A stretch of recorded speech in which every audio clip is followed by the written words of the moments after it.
Hello, and welcome back to Gunfighter Life, the podcast where we talk about gunfighting the right way, Judeo-Christian values, and real-world first-hand experience.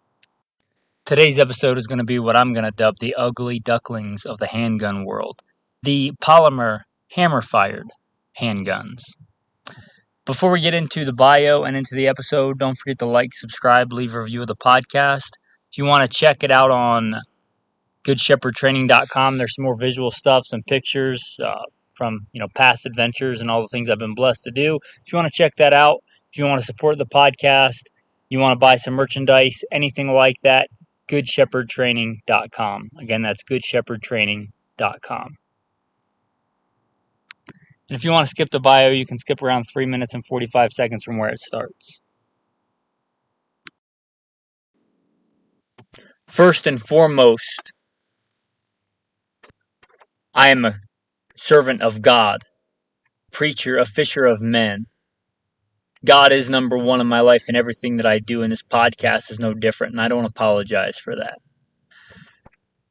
A little bit about me in the background. I grew up, I guess what you would consider a heathen. Didn't grow up a Christian, but I grew up in the southeastern United States, what most would consider very poor. Hunting and fishing and shooting. Joined the Marine Corps at 17, did a couple of combat tours in Iraq. After my combat tours in Iraq, I was an urban warfare instructor for the United States Marine Corps under Mojave Viper. I also served in law enforcement for several years in LAPD. I worked patrol assignments and more specialized assignments,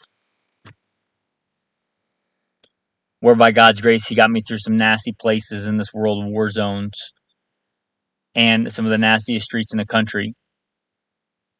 Not because I am better, because God chose to have mercy on me and had a purpose for me, and I'm thankful for that. After my time in law enforcement, I was a private contractor for federal government, for a 3-letter government agency I won't specify, doing private contracting work. I'm very much involved in guns and gunfighting. I also served in the U.S. Army, both full-time and part-time National Guard. I should say my primary MOS is in both branches of the military or infantry, as of one sort or another. Specialized infantry in the Marine Corps and an MOS that no longer exists. I started competition shooting even before I joined the Marine Corps at 17. I won my first gold medal even before I joined the Marine Corps at 17. I've been blessed by God with the talents He's given me to win more shooting competitions than I can remember. I've won most of my competitions in rifle and pistol, but I've also competed in archery and shotgun and even muzzleloader, knife throwing, hatchet throwing. I've competed in all that. I've also been a professional big game hunter and guide. Like I said, I grew up hunting and fishing and shooting. I've done it to put meat on the table because I like to put food on the table with the talents God's given me. I don't apologize for that. I've done it as a professional hunter and guide. I've slain all manner of beast and guided for all manner of beast. Bear and wolf and elk and deer, mule deer, whitetail deer. I've slain ram and fallow deer and countless animals. And I don't apologize for that either. FBI certified, firearms instructor, NRA, and a bunch of other 3-letter government agency certifications. Blessed be the Lord my rock, who trains my hands for war and my fingers for battle. Psalm 144.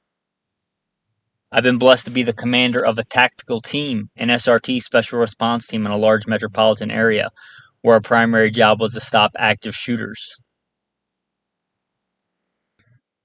But again, first and foremost, I'm a servant of God, called by God to share the good news, preacher, a fisher of men. With that, we will roll into the day's topic. Alright, man. With that, let's get into the day's episode. The ugly ducklings of the handgun world. Now, in the last, since the 80s, let's say, polymer striker-fired handguns have been kind of the thing. The thing for law enforcement. Now, the thing for the U.S. military, polymer striker-fired handguns. And kind of when you think of the classic handguns, the 1911 metal hammer-fired guns, the Walther P38, all kinds of things like that. You're talking about, the Beretta 92. These are iconic, handguns, and they are metal hammer-fired guns. But what about the in-betweens? What about the polymer hammer-fired guns? Where do they fit in? Well, I think to get into this topic, we should explore kind of the why behind these two marryings. Why polymer? Why polymer framed guns? Why, and Glock wasn't the first one, but why did Glock really take the market by storm, and why has plastic or polymer really become kind of the de facto handgun frame? And there's a few reasons. One, it's lightweight, which who doesn't appreciate that? If you're a soldier, if you're a cop, of which I've been both, Marine, of which I've been that also, private contractor, and you heard the bio. If you're carrying something all the time, you appreciate lightweight. The big advantage, and to me the biggest advantage, is polymer flexes a little bit, where metal generally will just snap. And polymer generally gives a little bit, which can greatly help in reduction of recoil. So you get a lightweight gun with reduced recoil, and that's awesome. I appreciate that. I'm not a Luddite. I generally do carry metal guns, probably more than polymer guns, but I appreciate the qualities of that, and I appreciate that. In fact, some of my favorite go-to guns, the STI 2011s, have that. They have kind of a metal frame mixed with a poly frame, which we'll get into, but they give that quality. There's a reason competition shooters run them so often, is because of that lightweight and because of that giving in recoil. Those are two big advantages, and let's not overlook the advantage of cost. Polymer handguns are cheaper to produce in general than metal handguns are. And I know you can get some really expensive polymer guns, and I know you can get some really dirt cheap metal guns, but in general, it's cheaper to manufacture and produce, and mass produce. And there's nothing wrong with that. I mean, let's not turn our back on technology. If it's better, it's better. So those are some of the advantages of polymer. So that's kind of why we got the polymer framed handgun. So why then the hammer fire? What's the advantage of hammer fire? Well, hammer fire, in my opinion, and in a lot of people's opinion, gives you the best trigger pull. Hammer fired, a good single action hammer fired 1911, even a mediocre 1911, is kind of the standard for the best trigger pull in a handgun. And there's a reason for that. It really is good. It really is crisp. The polymer striker fired guns, no matter how good you make them, tend to have a little bit of grit, a little bit of mush, a little bit of feeling like dragging a piano down a dirt road with your finger before the gun goes off.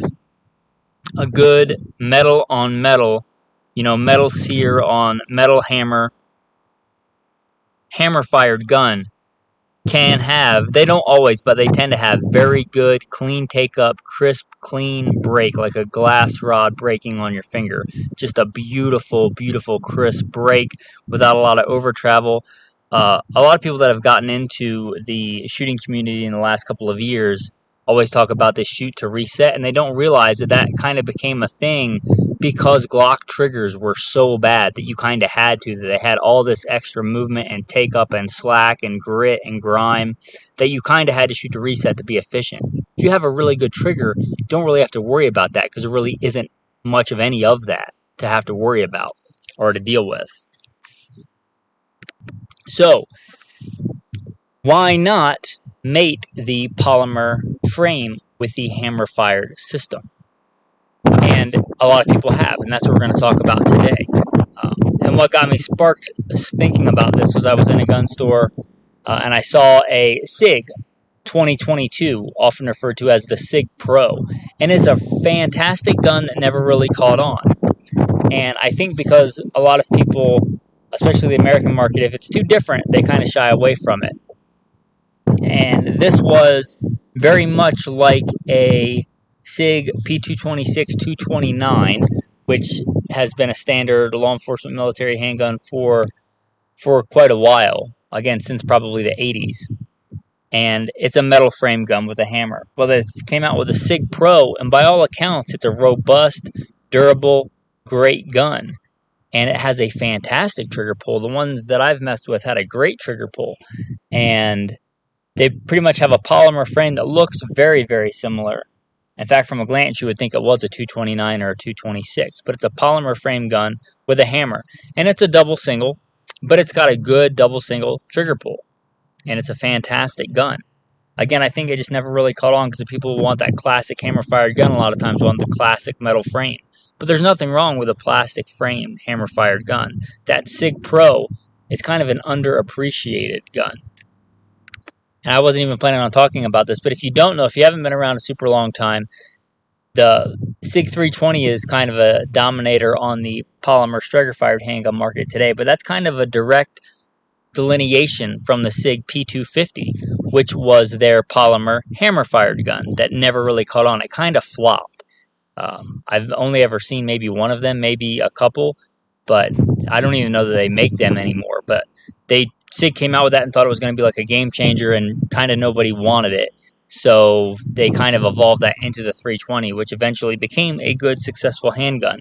But again, that was a delineation of a polymer hammer-fired gun, and there was nothing wrong with it. Again, I think people just didn't realize it, the potential of it. Another one I'm going to talk about is the CZ series, P07 and P09. Now, if you know much about handguns, you'll know about the CZ75 and all its delineations, the shadow, all the different variations and copies of that. It's probably one of the most copied handgun designs. For good reason, it's a good one. But CZ themselves make a polymer frame version. It's the P07 and the P09. And I'm not a big fan of this gun because it's a striker-fired gun that manages to have a not great trigger, at least the factory ones and some of the ones that I've played with. Now, I did play with a used one the other day that had a fantastic trigger. And I don't know if that's because the person just shot it a lot and it broke in really well, like in Smith & Wesson M&P tends to do, or if they had some work done to it and polished it and it turned out to be a fantastic trigger. But that tells me that the potential is there. But out of the box, it kind of has a trigger that's on par with a Glock. So that really kind of negates the advantage of a polymer, hammer-fired gun. So why would you do that? So CZ, I think, had the potential to make a really good gun, but the trigger pull on it, in my opinion, is probably on par with a striker-fired gun, but it's very subpar for a hammer-fired gun. But again, if they have the potential to have a really good trigger pull, it's probably could be a really good gun. Probably the most successful commercial military law enforcement adoption one we're going to talk about today is the HKUSP. This has been around a long time. They still make it. It's kind of been forgotten because there's so many plastic pistols coming out, but it's a fantastic gun. The HKUSPs are great guns. They come in many different guises, from 9mm to 40 to 45. They probably made some in 357 SIG when that caliber was a little more popular, but they are fantastic guns. The HKUSP are great. That was one of my first competition guns, was an HKUSP Expert 45. But any of the HKUSPs are great. They, for some reason, tend to handle recoil of powerful cartridges very well, and I don't know why that is, but I just, from experience, kind of know that, and in my opinion, they do that well. But the HKUSPs are fantastic guns. They have a great trigger, and they have something kind of unique in... They're not the only guns that do this, but they're one of the most prolific that do this. They give you the option to carry it double single, like your classic Beretta 92 or your normal SIG 226s, 229s. They also let you have the ability to carry with the hammer back and safety on, like a 1911 or a good single action only gun. A good, what is considered the best trigger pull, and you can carry it like that. And you can pick and choose how you want to carry it. You could also carry it, I believe, with the hammer back, and then if you decide you want to, you can just decock it by pushing the lever all the way down. And in my opinion, that's probably one of the best designs that's ever come out. I don't know why everybody didn't adopt that, other than a lot of agencies mandate double action only or double single. But that's a freaking fantastic design, and a lot of versatility, and a fantastic gun. So they did do that. The HK also came out with a slightly newer version, I believe, called the P30, which is a hammer-fired design, which is also great. But the USP is really prolific and a great gun. Don't think that they're outdated and snuff your nose at them. The one thing that is kind of antiquated on the USP is the fact that it has a proprietary rail. So that means that, and it's not HK's fault. It's not like everybody else came out with a standard rail and they came out with this rail. This rail kind of came out before there was a standard 1913 Picatinny rail that we all know today. So it has a proprietary mounting system. That being said, it's been around a long time, and it's probably not hard to find adapters or lights that mount on there. But again, I wouldn't turn my nose up at a good deal on a USP. They're fantastic guns, and they are made very well. They are very durable. Another great gun, we talked about copies of the CZ. Well, the Jericho pistol, if you don't know, and it's got a freaking cool name. Jericho is just a cool name for a pistol. The Jericho is made by IWI, Israeli Weapon Industries, the same ones that make the Tavor and a lot of other good military guns. They also make the Jericho, and it's to be fair to CZ, it's pretty much a copy of the CZ75, but it's still a good gun. In fact, I was playing with one that came in the store the other day, and I was really impressed with what a good gun it is. And it is a hammer. At least the newer ones. I think the older ones were metal framed, but the newer ones are plastic, polymer framed, hammer-fired guns. And I had to say, picking it up and messing with it, it seemed like a really good gun. It had a really good trigger pull. It had a really good single-action trigger pull. If IWI makes it, it's probably a good gun. Everybody makes lemons, even Glocks from time to time, and has issues. But I haven't heard anything bad about the IWI Jericho. And it seemed like a very good gun. It seemed like a perfectly serviceable and in the running for a good polymer gun. And again, that single action trigger pull is going to be superior to most of your polymer striker fired triggers. And it seemed like a very good gun and worth mentioning, the IWI Jericho. Again, it's one of those guns that in a flooded plastic market, it's kind of been forgotten.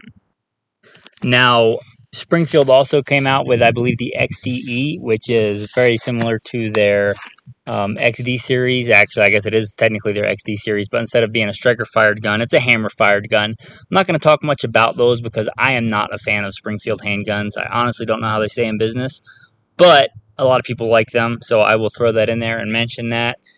And move on to one of my favorite polymer guns, and that is the STI 2011 series. They have changed to Staccato. A lot of people still know them as STI. I don't actually own any Staccatos. Mine are older STIs. They're fantastic guns. They were my go-to duty gun for a long time, before they were the cool duty gun, before most people ran them. The STIs are fantastic guns, and what you could call them a steel frame or metal frame, I guess. Unlike most that are a true polymer frame, these kind of mate half and half. So the grip is basically polymer, and the whole frame that locks into the rails is all steel, which is one of the things, in my opinion, that makes them as accurate as they are and as fantastic as they are. They have a great design. So you can change the grip out, you can shape the grip, and a lot of other things. So they were kind of modular before the 320 actually came out. Not as modular, but they're pretty modular.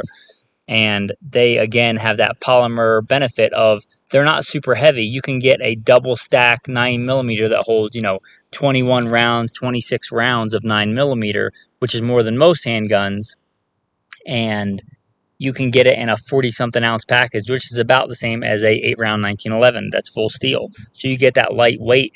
And in my opinion, they're some of the softest shooting, fastest handling handguns ever designed. They're just fantastic, and they have that superb, beautiful single action trigger and those great 1911 ergonomics. They are fantastic. They're just a great gun. I love them. I've carried them on duty. I've shot them quite a bit. I've competed with them.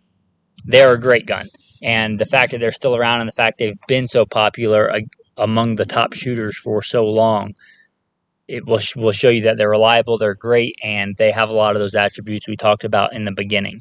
That's my personal favorite of those, but there's a lot of good polymer hammer-fired guns. There's probably a lot that I didn't mention.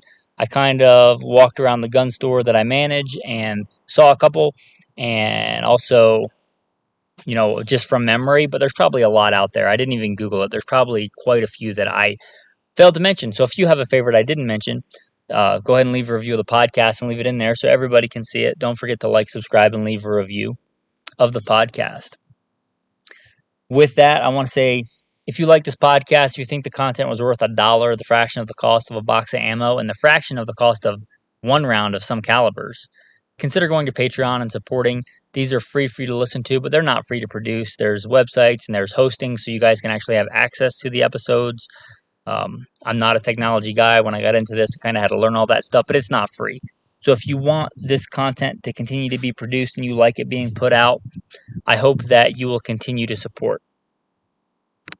Tactical tip of the day is a lot of the polymer frame handguns we talked about have a space in the back, especially Glocks. Now, they're not hammer fired, but this is a tactical tip. It applies to everything. If there's a space in the grip, they a lot of times will make aftermarket grip plugs. And yes, Glocks do break. Lots of guns break. But there's generally some free space in there. And what you can do, and one of the things that I have done in the past when I carry a gun like that and like to do, is throw an extra spring or two back there. Glock trigger springs break, so throw an extra spring back there in that grip part. You might want to put a part of an earplug or something up near the top so they don't go actually up further than they're supposed to, but throw a half an earplug in there and then throw an extra trigger spring. And then most people that own Glocks or polymer guns upgrade the sights. So take that factory front sight, and also it will fit back there, and throw that up there. You know, it's not uncommon to drop a handgun and break the front sight off, and then what do you got? You know, you don't have much. Maybe a CQB weapon. But, you know, throwing that extra factory front sight instead of just throwing it in a drawer somewhere and forgetting about it, throw it in the back of the grip. That way, if you drop your handgun and break it, you have a front sight you can just replace on there. And that's a tactical tip of the day. Again, if you thought that was worth $1, consider going to goodshepherdtraining.com and supporting on Patreon. That brings us to the tactical verse of the day.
The tactical verse of the day is going to come to us from the story of David and Goliath, 1 Samuel 17.